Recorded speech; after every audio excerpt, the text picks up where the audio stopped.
I really enjoyed this comic. So let's talk about it. It's Batman, Catwoman, Gotham War Battle Lines #1. This is starting a new series, or a new, I guess, a new story arc, and it's going to be between Batman and Catwoman.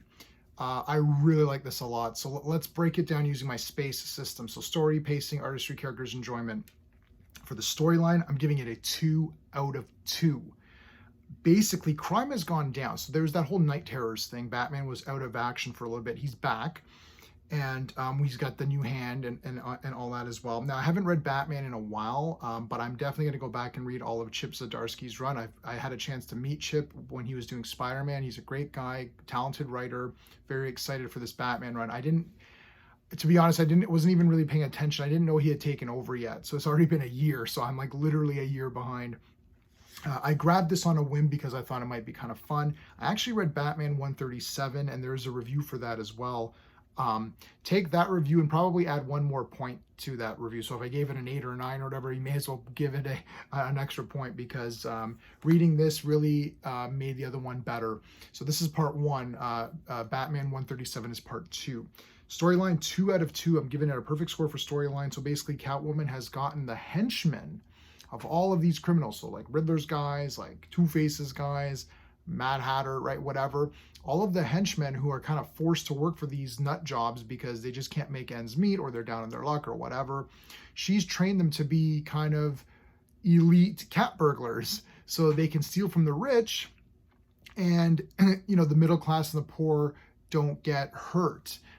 And because the Riddler or Two-Face or whoever cannot actually get henchmen now, because they're all self-sufficient, they don't need to take orders from these crazy guys. Crime has dropped because like Riddler by himself can't do everything. He needs guys to help him, and he can't find anyone to help him because they're all doing their own thing. Very, very cool idea. Very interesting. I'm loving where it's going so far. Now, this has gotten to be a bit of a problem for Batman, because in his mind, it's like, well, that's fine. You've substituted one crime for another. They're still stealing from people. And then Catwoman is saying, yeah, but they're stealing from rich people, and also they're instructed not to hurt or kill anybody. They're also instructed that 15% of their take has to go to a charity or something. And Batman's like, sure, that sounds great, but you're committing crimes, and we stop crimes. So that's where this whole tension comes into play. Love it. 2 out of 2 for the storyline. Pacing. This is a thicker book, and you would think it'd be slower paced, but it's actually quite well paced. There should be a little bit more action, because I do want a bit more action. So I'm very close. I'm gonna give this a 1.5. That is still a great score. That is above average. It is not boring. It's interesting, but I do want more action. I don't want this to just be, oh, we're just going to discuss these things. That there needs to be more action. But still, not bored at all. Great stuff. Artistry, I'm going to give it a 1.5 for artistry. The art is good, and it does kind of suit this, but I don't know. I think I was used to that deadly duo when you got Mark Silvestri doing the art, and he's just like awesome. That this art is still pretty good, but I feel that something like this looks good, but then I feel sometimes Batman looks weird to me. I don't know. Some of the characters look a little weird to me. But still, 1.5 for the art, definitely above average for what you're buying. This comic is actually $6.99, so it's a little bit more expensive. Is it worth $6.99? Well, that's what we're going to determine when I get the score at the very end here. So for the characters, I'm going to give the characters I'm going to give it a 2, I think. This is one of these times where I kind of understand everyone's perspective, but I'm with Batman. I mean, he's my second favorite comic book character of all time, not just of DC or whatever. I gotta side with Batman. I mean, a crime is a crime, but they've done the characters in such a way that I'm starting to try to like figure out all of their motives. And I'm like, yeah, I understand where you're coming from. So Catwoman, I think, is very interesting in this comic. So this is why I'm giving it a perfect score of 2 out of 2, because I think this feels like a Catwoman thing. I think that's great. I love Damian in especially this one and the next one. And everyone's got a very interesting perspective here. Of course, Jason has a very unique perspective because he's a little bit more of a hard-edged guy. There is something that happens in the story here that really ups the game. And I guess I don't know if I should spoil it. It's been out for a while, right? So yeah, really great. And for the enjoyment factor, I'm going to give it a 2 out of 2 for enjoyment factor. I'm loving this series. So where are we at here? 2, 4, 6, 7. I'm giving this an 8 out of 10. No, I'm giving it a 9 out of 10.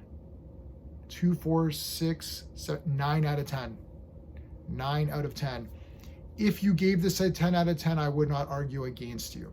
The only reason it's not even a 10 is that I do have to nitpick it a little bit because I'm trying to be a bit more, I'm trying to scrutinize a bit more because I don't want it to just be everything's 10 out of 10. But this is really a fantastic comic. If you actually legitimately said 10 out of 10, I'd be like, yeah, that's fine. So much so that if you see I posted my Batman 137 review prior to this because I hadn't read this. I do mention that in the video, but having read this now and having read the next one again, I read this one twice and I read the next one twice just to make sure I'm all, in line here. Friggin' fantastic. Chip is doing a banger job on these. So 100% I'm sticking with this. I'm going to go back and grab 125 is where he started with Batman. I grabbed those all on digital, but I'm definitely going to go back and try to collect a lot of those in physical form because I do like to support the shops, and I do go every week to my local comic shop and grab stuff. So add another one to the pull list, which is getting, what the hell? I thought new comics were supposed to suck. But a lot of them have been pretty good.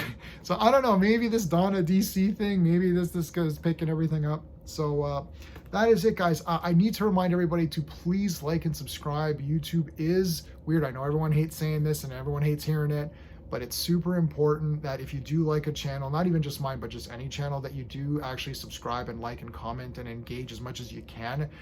The algorithms are really pushing this kind of content down. And I did an experiment, which I'm not going to talk about, but I did do an experiment with a brand new channel. I started with just 1-minute reviews, and I had 1 subscriber, 1 video, and that video short has like 70 something views in like a 24-hour period, and my in-depth comic reviews do not get that. So either people just want shorts or YouTube is favoring that, which I think is the case. But anyway, that's that. Let me know what your thoughts are on friggin' Batman, man. This is awesome. This is the best Batman in a while for me. It brought me back into buying it. I was always getting it digital. Batman's my second favorite, but this really brought me in heavy. So there you go, guys. Gotham War, Battle Lines #1. Let me know what your thoughts are. Until next time.